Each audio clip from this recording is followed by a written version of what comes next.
So this is our final night together. And that word's misspelled. Are you leaving? Well, it's our final night with our study of Luke. We noticed that a long time ago. So Already started. let me get to where we were last week.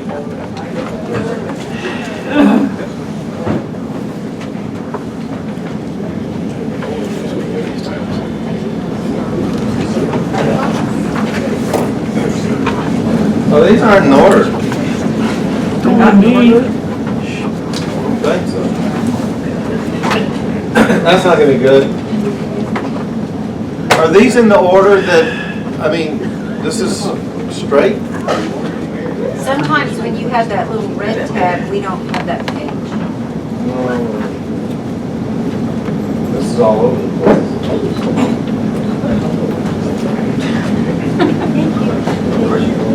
If the pages were numbered, we could tell you. Yeah. No, I turned my page down where it's at, Jesus Ministry in Jerusalem. So Right, that's where mine is, number 8. That's where about where it was. Yeah. I might be able to,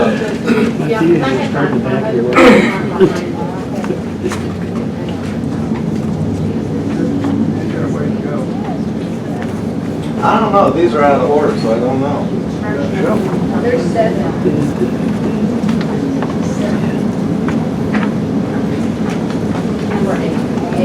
You're getting close, because we're going to chapter 19. This is Oh, all Yeah, we're in over. about chapter 19. All right, so last week, we discussed the fact that Luke, if Luke Acts was written as a legal document, maybe that's the reason he threw in a bunch of good stories about the centurion. And we went through that. Then we talked about how Jesus described John the Baptist. He was, of everybody before, he was the greatest. And in heaven, he would be the least of the least in heaven. So that's hard to comprehend.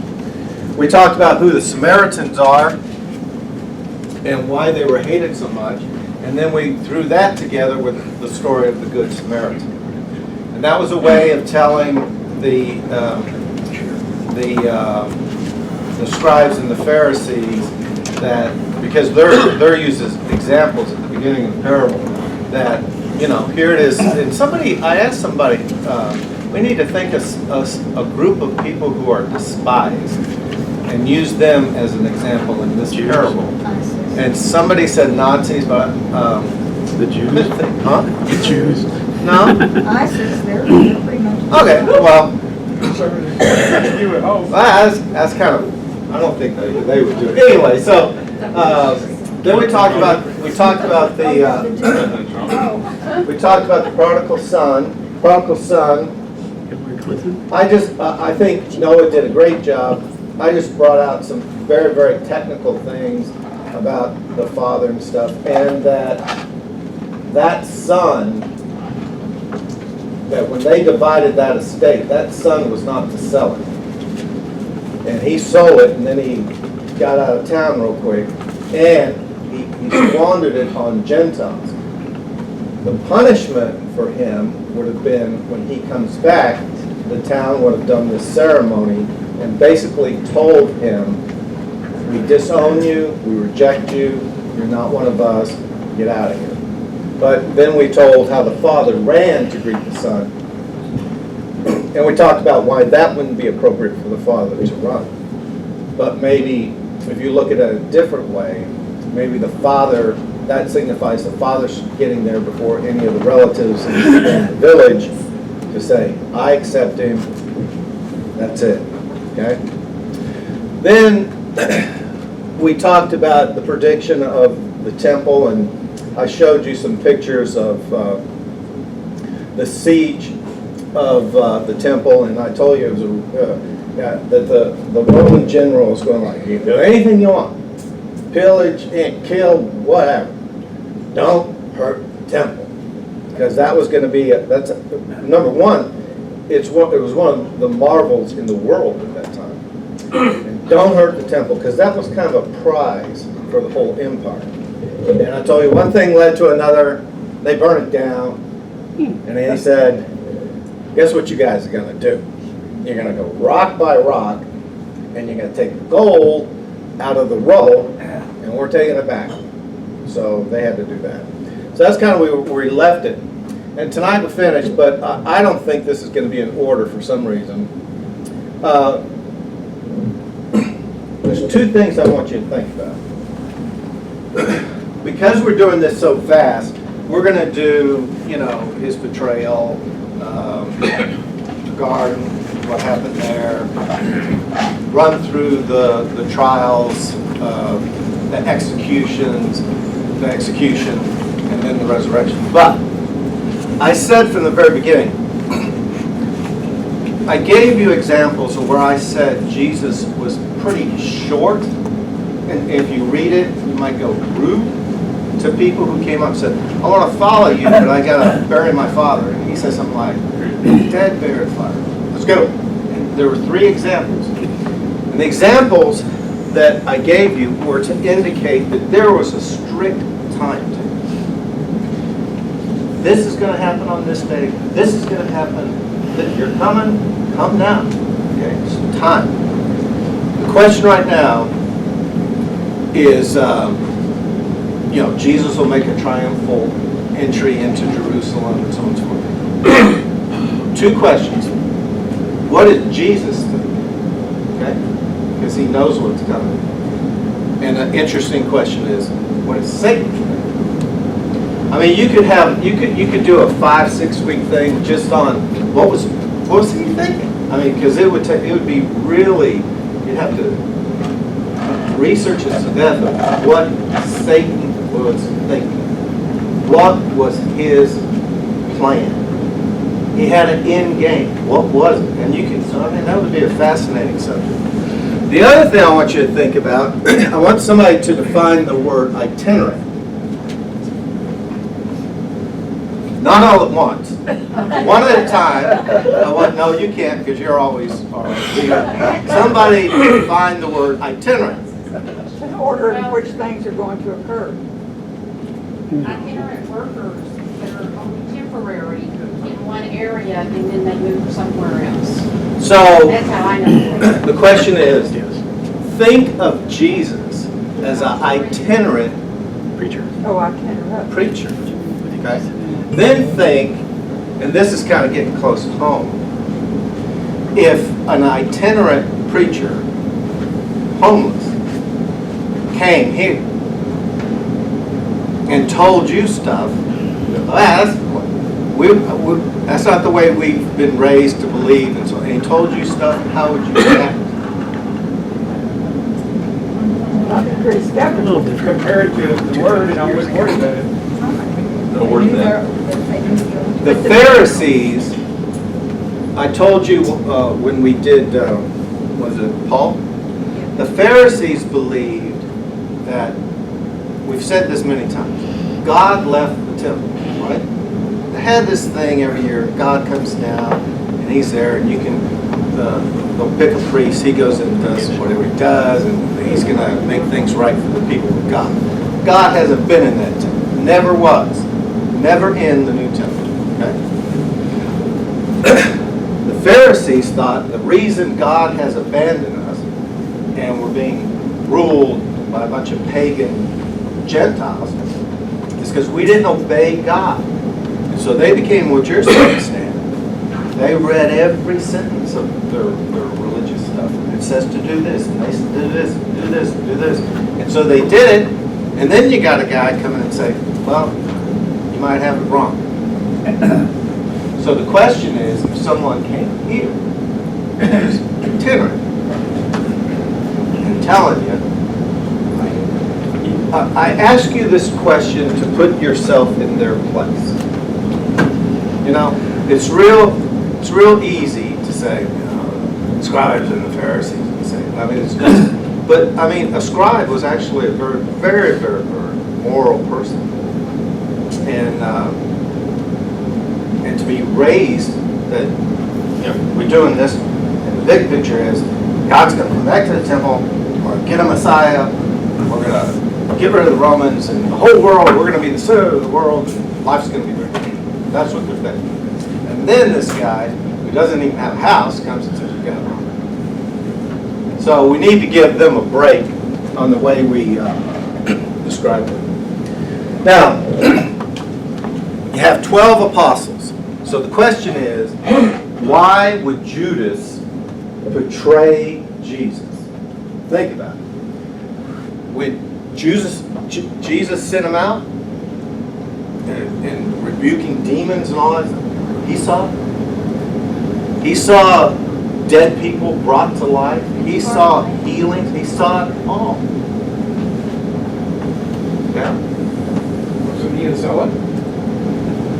What I can tell you about Judas is if you take his name, it means he's from that city that starts with a K. And that city is in Judah, which means he's from the southern part.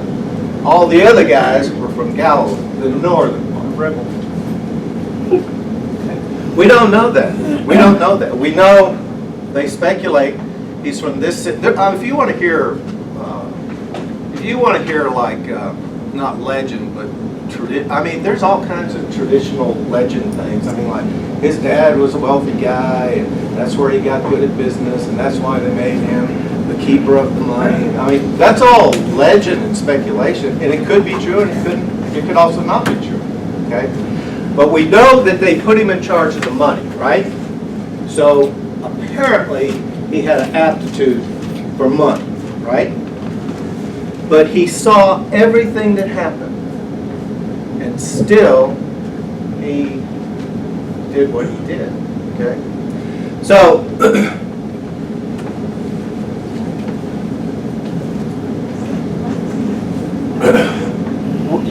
in the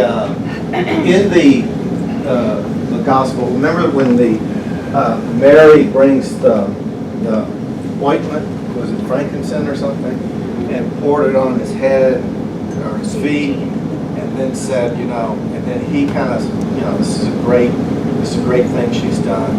And then she goes, he puts a lid on and says, okay, so keep this for my burial. And then Judas was the guy saying, why did we waste it? We could have sold it to the poor, or sold it and given money to the poor, right? There's other cases. In other gospels, they make a reference that he was a thief, that he took the money. Okay? So, is Judas a guy who's just a rotten apple day one, or is Judas a guy who turns into a rotten apple sometime during the journey after seeing all this stuff? That's an interesting question. Judas strikes me as, he's the last of the 12 chosen, is that correct? Is he the last of the 12 chosen, or do we know? I know that he was he's a friend of one of the disciples, and that's how he came into the fold, but I don't know the order. But to me, he kind of gives me the appearance of being, yes, he's one of the apostles, but he's still kind of an outsider looking in. He's still one of the apostles, but he's trying to be an outsider looking in. He's not really, he's there, but he's not there as far as going on with what's going on. In John, it says this, and I hate to go outside of Luke, but at John, Simon Peter, Lord, who will we go to? You have the words of eternal life. We have come to believe and know that you are the Holy One of God. Jesus replied to them, I didn't choose you 12, yet one of you is a devil. And he was referring to Judas.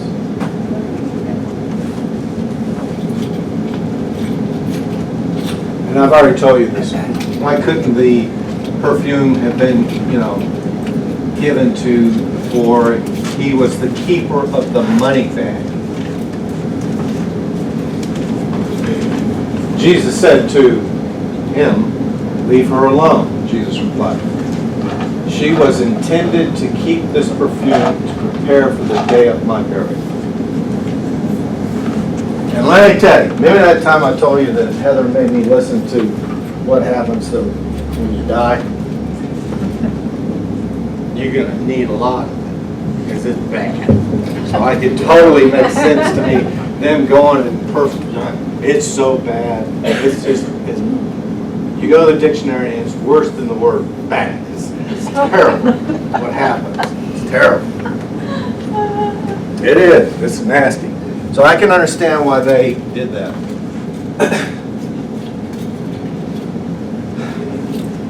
And Judas will, for whatever reason, go to the priest and cut the teeth. Okay?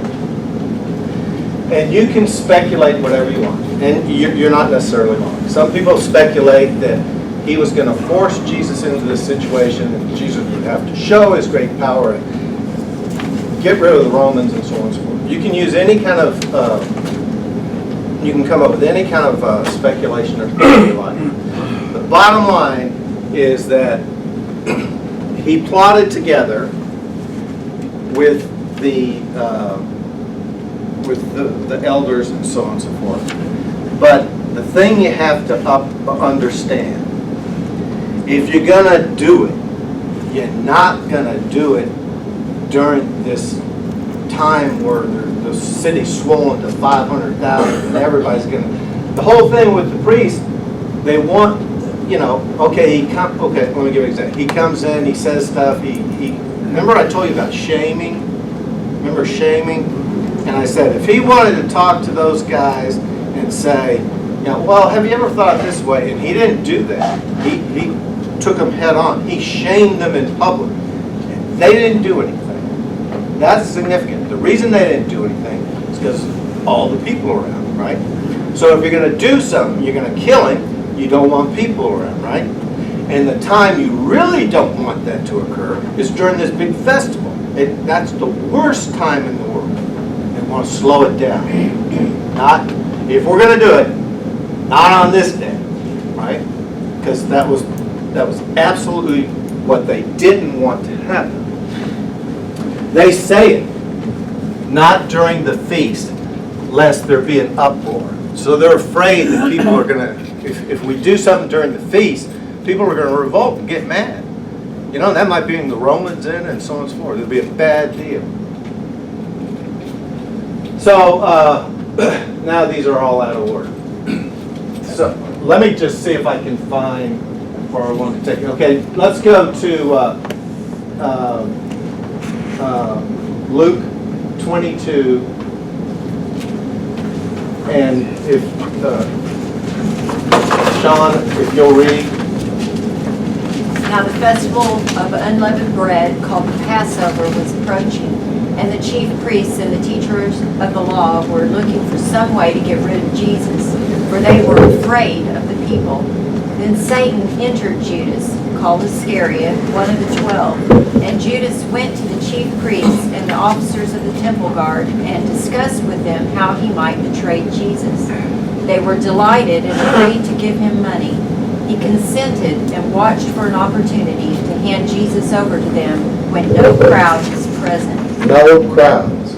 That's important. Okay? Who's got a time schedule of their own?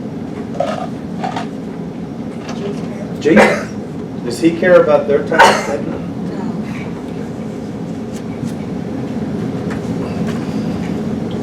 Okay, just read this. This is Luke 22:20. In the same way, after the supper, he took the cup, saying, "This cup is the new covenant in my blood, which is poured out for you. But the hand of him who is going to betray me is with me on the table. The Son of Man will go as it has been decreed, but woe to that man who betrays him." They began to question among themselves which of them might be who would do this. You're Judas, right? It's a secret, right? So you're sitting down there with everybody else, doing what they're doing, and then Jesus says this, right? In another gospel, he'll say, what you do, go do quickly. And No, it's not supposed, so it's like Jesus is now taking over the control of the timeline. Go, do it. Wasn't what the priest wanted, that wasn't what Judas wanted. Go. What you're going to do it quickly. Okay? So we're going to jump up and we're going to go to the Mount of Olives. So if you want to read, I think since I'm out of order, you'll have to see if that's verse 23 maybe, 18? You want me to just start it? Or 39? Yeah, 39. Yeah. Okay, Jesus went out as usual to the Mount of Olives, and his disciples followed him. On reaching the place, he said to them, "Pray that you will not fall into temptation." He withdrew about a stone's throw beyond them, knelt down and prayed, "Father, if you are willing, take this cup from me, yet not my will, but yours be done." An angel from heaven appeared to him and strengthened him. And being in anguish, he prayed more earnestly, and his sweat was like drops of blood falling to the ground. When he rose from prayer and went back to the disciples, he found them asleep, exhausted from sorrow. "Why are you sleeping?" he asked them. "Get up and pray so that you will not fall into Now there's a temptation." legitimate theory on why they were sleeping. When you go through the ceremony they went through, there would be 3 drinks of wine. So if they just down 3 things of wine, you're sleeping. Okay? I mean, I'm being serious. And he says he's a stone's throw away. Well, how far can you throw a stone? Throw it from here to there? Right? Depends on who's throwing it. Okay, depends on who's throwing it. Now, I told you I really like the Passion of the Christ, because in the Passion of the Christ, the scene that they give here is, this is a scene where Jesus is in, anguish, right? Why is he in anguish? The clock is ticking. Every second he knows what's getting closer. And what's getting closer? A terrible death. It's going to be bad, right? Jesus, a human part of Jesus, it's hard. And this is showing you the human side. I like this picture a lot because in the Passion of Christ, they show the devil in the background, and Jesus really upset, and the devil saying stuff. It should, one day you can't take on this, trying to put doubt in his mind and stuff like that. And I always think, I told you this in lesson 2 or one of the lessons. I said, it's not the guy who talks loud and angry you got to worry about. Generally, it's the guy or the woman who speaks calmly. That's where trouble's coming. Because if they can say things calmly, in my opinion, that's worse than somebody ranting. They can say calmly they're going to do whatever. That's bad. So that's the way that I take it. He's in the garden. His disciples can't stay awake. He knows he's already sent Judas away. It's coming. The clock's ticking. And again, we've already read this, but he goes to his disciples. For once, could you just stay awake? Okay. Then you have Judas. So you have the temple guards come, and the way it's going to go down is it's dark, right? So Judas is going to identify the person they're looking for with the kiss, right? The kiss on the cheek, and he says something about you betray the Son of Man with a kiss, right? Now, what happens next? They move in to get Jesus, right? Peter, being Peter, pulls out a sword, da-da-da-da. And so there's people scattering, and these guys are going after everybody. And then Jesus takes control of this hectic situation. He says to them, who did you come for? Came for me. And let these go. Let's go. So even though he's being arrested, he's telling the guards what to do, and they're doing it. Okay?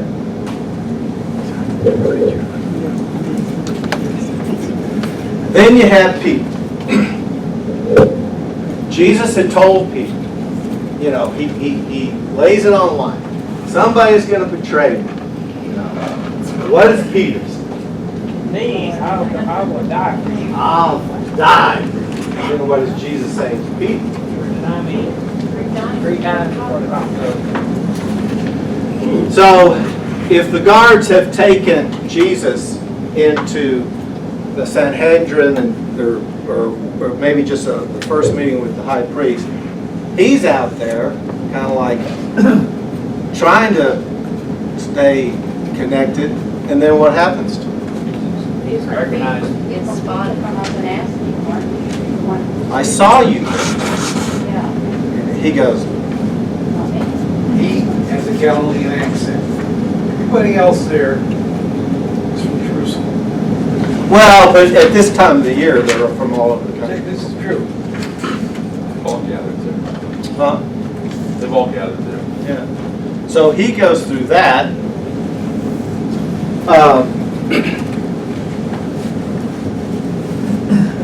This is just the story of they've seized him, and then Peter's denial that he's not the man that they're asserting that he is.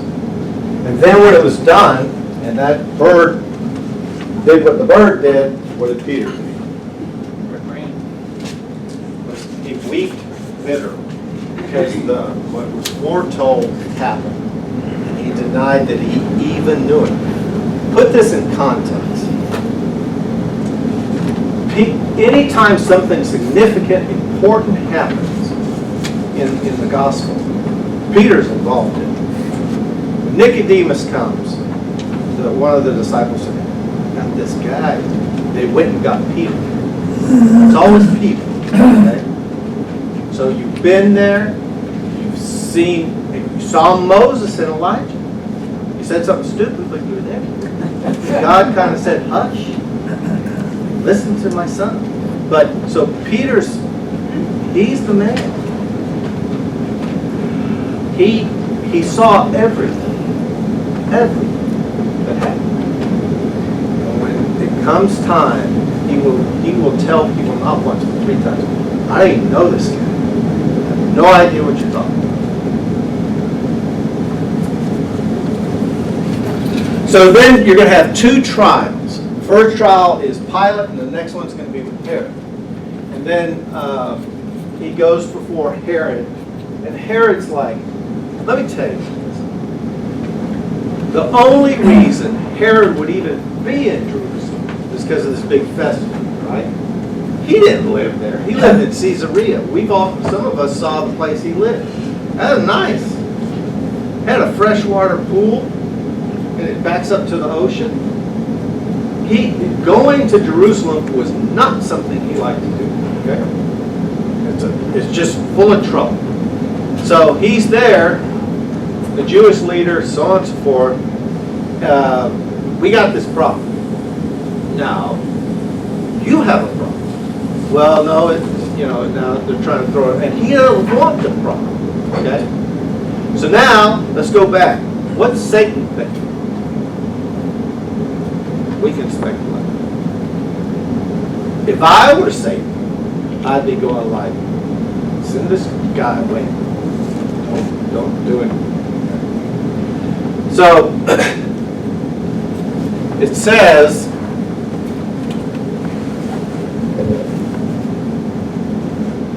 or you want to, can you read it? Where do you want me to start? At daybreak, the council of the elders of the people, both the chief priests and the teachers of the law, met together, and Jesus was led before them. If you are the Messiah, they said, tell us. Jesus answered, "If I tell you, you will not believe me. And if I ask you, you would not answer. But from now on, the Son of Man will be seated at the right hand of the mighty God." They all asked, "Are you the Son of God?" And he replied, "You say that I am." Then they said, "Why do we need any more testimony? We have heard it from his own lips." Up to this point, with all the witnesses they brought, their witnesses weren't working out. Up to this point, he says no, he's off. And he says yes. So, go ahead and read this. Pilate called together the chief priests, the rulers of the people, and said to them, You brought me this man as one who was inciting the people to rebellion. I have examined him in your presence and have found no basis for your charges against him. Neither has Herod, for he sent him back to us. As you can see, he has done nothing to deserve death. Therefore, I will punish him and then release him. So what he's saying is, Herod got him, and he's thinking like, could be John the Baptist come back to life, but Jesus didn't do any. Herod got tired. Jesus wasn't saying anything, so he sends him back to Pilate. Herod would have been the local official in charge of something like this. Pilate first says, didn't do nothing, I talked to him. Herod said, didn't do nothing, I talked to him. Now it brings back. Now he's trying to cut a deal. The deal is, I'll flog the guy, okay, he's all messed up, and let's call it a day. Basically what he's saying. So, now I'm out of order again. So, this is flogging, okay? And I don't know how much you know about it, but there's this whip. And in the whip, there could be pieces of metal, pieces of bone. And to tell you how much damage this does, the whipping, a lot of people think that the whipping is, it's really nasty welts, and maybe you even broke the skin or something like that. When they did that to you, they could take enough flesh away from your body that you could see it bone. That was the thing on Passion Christ, that scene where they did that. That was. Now, if you notice how they do the lashes, I mean, you're covered up. It's a bad thing. Okay. The Jews, like when we studied Paul, they had a deal with if they were going to whip somebody, it'd be 40 lashes less 39, and that kind of protected somebody from dying, right? Romans weren't necessarily buying into that rule. So he is flogged, okay? Bad, bad, bad.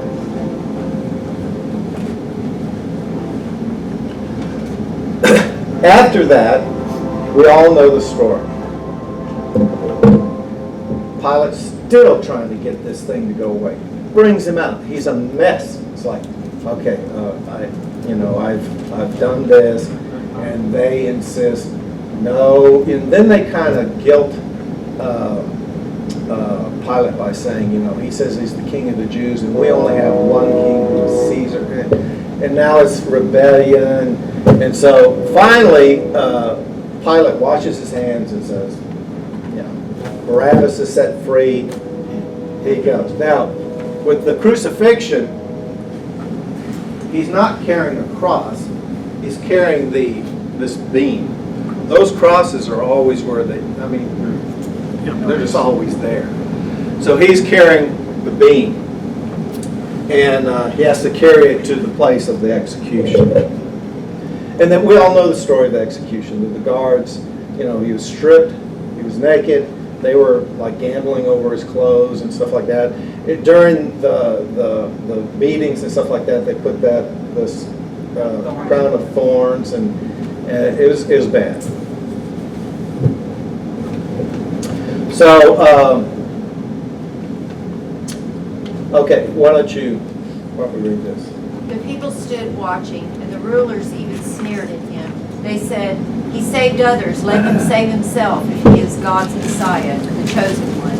The soldiers also came up and mocked him. They offered him wine vinegar and said, "If you are the king of the Jews, save yourself." There was a written notice above him which read, "This is the king of the Jews." One of the criminals who hung there hurled insults at him. "Aren't you the Messiah? Save yourself and us." But the other criminal rebuked him. "Don't you fear God," he said, "since you are under the same sentence? We are punished justly, for we were getting what our deeds deserved. But this man has done nothing wrong." Then he said, "Jesus, remember me when you come into your kingdom." And Jesus answered him, "Truly I tell you, today you will be with me in paradise." Now, I know you can't read this, but let me say this. When the Romans would crucify somebody, there's a safe spot where you can do a nail here, here. And then with the feet, there would be I don't know if you got it, I'll do it like this. There's going to be your feet are going to be put together like this, right? And the nail goes through here and there into the wood, okay? So you're nailed like that. And just to show you how serious they were, I mean, they saved the nails. They reused them. I mean, they're pretty cold-blooded about it. So when they crucify somebody, here's what you're trying to do. You're trying to set an example to everybody. Don't ever do this, because if you do this, we're going to stick you up there, and you can hang there for days. Literally, you can hang for days. What happens when you hang for days? Birds come. I mean, it's a terrible death. The birds are pecking at you, eating, and it's just it's humiliating. It's just a horrible, horrible death, right? So everybody comes up. Why did he die so quick? He dies quick. So this is what I can tell you. When he's getting interrogated by the priests, he's struck multiple times in the head. When we first read this story when we were children, we didn't think anything of it. But now that we're into concussions and stuff like that, we know about those things. They beat him with their fist and slapped his face. They skewered him, which is the flog, and then they beat his head with a reed. Then they crucified him. Basically, what could happen with Jesus is, number one, he could have had a head injury, right? People hit, and you could have a concussion. Now, believe me, I'm a fan of boxing. It happens all the time. And with all the roughing up and stuff like that, plus he would have been dehydrated because, well, the massive blood loss would have come from the flogging. And that would put you in again, the Romans, if they're just going to crucify you, they just nail you to a cross and leave you there for a couple of days. Between the birds and whatever other animals, it's going to be a miserable death, and if you're lucky, you'll be dead in 2 days. They don't flog. So he had that. And so let's just say that he was in a terribly weakened condition. So by the time they get him on the cross, he's close anyway, because he would have been dehydrated. He would have been, could have had concussions, the loss of blood, and all the, it was a mess. So that's a question people ask, like, why did he die so quickly? He dies, they stick the sword in the side just to make sure, and just the fluid comes out.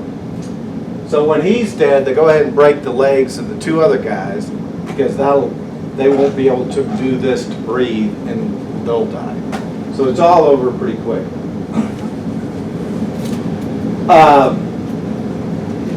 Now, do you want to read this? Okay.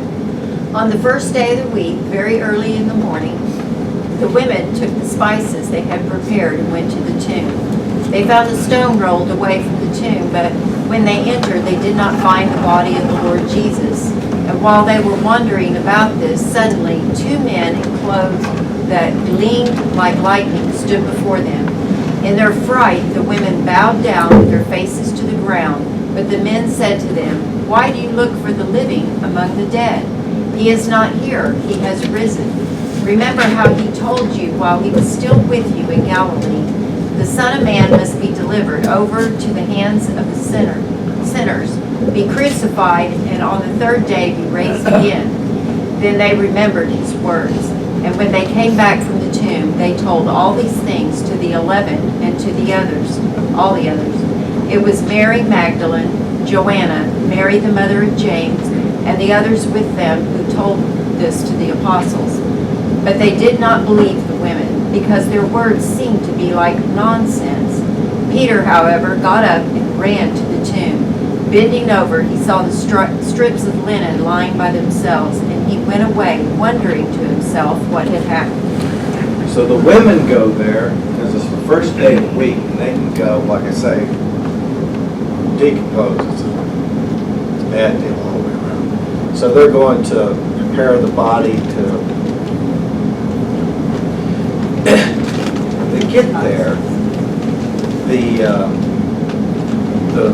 the place that he's buried is to just backtrack. Nicodemus goes to Pilate and petitions Pilate, "Can I have his body?" And Pilate, if you recall, is shocked that he's dead. And he goes, "Yeah, you can have it." So there was an unused tomb that Nicodemus, they take the body down, they wrap it, and so on and so forth. It's put in a tomb.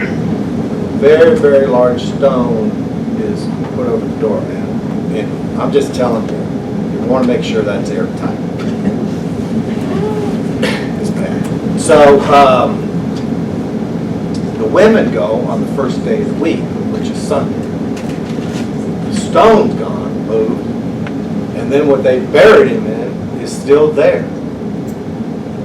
What they buried him in is still there. What is this? Holy moly. So what is that? Now, you got guards at the tomb. The Jewish authorities said that, they said, we need to guard the tomb of the dead man. What? Well, just listen to us. There's some logic here. The logic goes like this. When he was here, he predicted that he would die, and in 3 days he'd come back, alive. And so what we got to do is we got to have guards. It says guard, but when you go into Matthew, I think it uses plural guards, Roman guards. We got to guard that place, okay? And then after a couple days, we're done. Right? So can you read that, Sean? The guard at the tomb.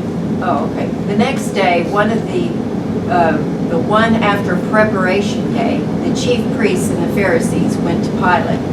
"Sir," they said, "we remembered that while he was still alive, that deceiver said, 'After 3 days I will rise again.' So give the order for the tomb to be made secure until the 3rd day. Otherwise his disciples may come and steal the body and tell the people that he has raised from the dead. The last deception will be worse than the first." "Take a guard," Pilate answered. "Go, make the tomb as secure as you know how."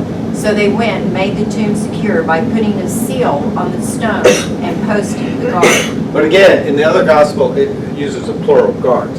This seal they put on the stone or the tomb, you mess with that, and you're messing with the Roman Empire. You're dead.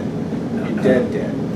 So the whole idea that their disciples would do it, I mean, that's an absolute death penalty. The Pilate's going, we killed him, and now you're saying he can be more powerful than when we killed him. And so he goes along with it. The stone's there, the seal's there, and the guards are there. This is Saturday, okay? The guards know they got to do their job, right? Because it's rough. So can you read that? Okay, the Roman seal was broken. The seal represented the full power and authority of the Roman Empire. Anyone seeking to steal Jesus' body would have been very aware that in doing so they were taking on Rome. Number 2, the stone was rolled away. The first thing that impressed the people who approached the empty tomb that morning was the unusual position of the massive stone that had previously covered the tomb. 3, the grave clothes remained. Jesus was gone, but his grave clothes bore witness to his resurrection. Number 4, the guards paid to keep silent. Guards were paid. Were paid. The Jewish leaders immediately understood they had a problem. And number 5, Christ seen by many. We know that Jesus appeared to the women and his disciples numerous times, plus the 500. So, now, let's go back to what I asked you at the very beginning. What's Satan thinking? You know, because, see, I'm of the opinion he didn't want it to go down like this. He wanted him to be free, you know? So it didn't go down, but it went down. And so that's where we end. I mean, in Luke, he'll talk about his ascension into heaven, and then when you get into Luke, or into Acts, that's the, when you get into Acts is the ascension into heaven, and then the story of the church after that. But that's it.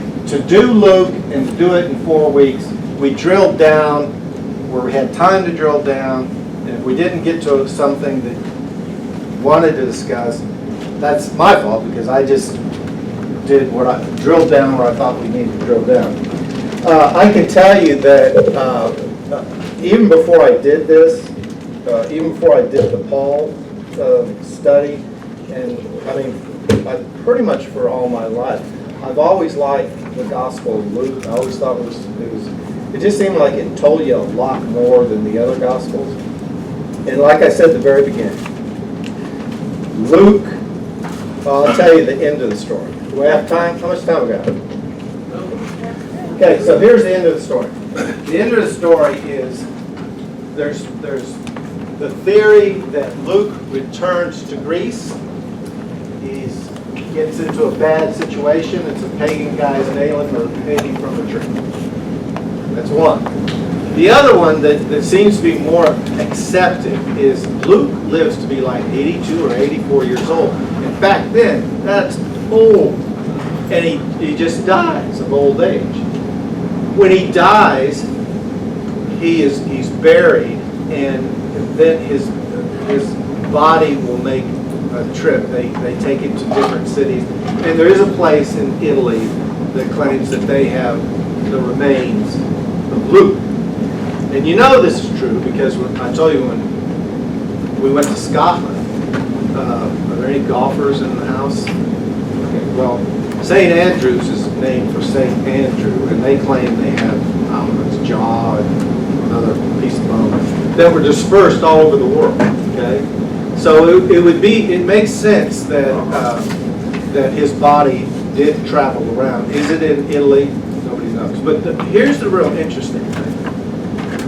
Luke writes more than anybody else in the New Testament. Okay? Luke is the only Gentile who writes anything in the New Testament. And so here's the guy that writes the most, right? And we know the least about him. I told you all the theories. You know, Theophilus could have been his owner. He could have been a slave who became a physician. And Theophilus told him to go research it out, or there's just a lot of speculation. All they know, they think, and I told you this at the very beginning, that Paul writes one of his letters that he's been abandoned by all except for Luke. So, and the whole Luke is a physician. Luke was he painted, and Luke is always, they attribute Luke with the head of a cow. That's by tradition. But he did the most writing and know the least about it. But his account, I think, is the best of the Gospels. Luke, when you get into John, John is kind of the mystic. You know, he was there. And he starts off at the beginning of all time. So it's a really good account. And maybe in the fall or something like that, we'll follow up and do Acts. Anyway, hope you enjoyed it. Yep. Thank you.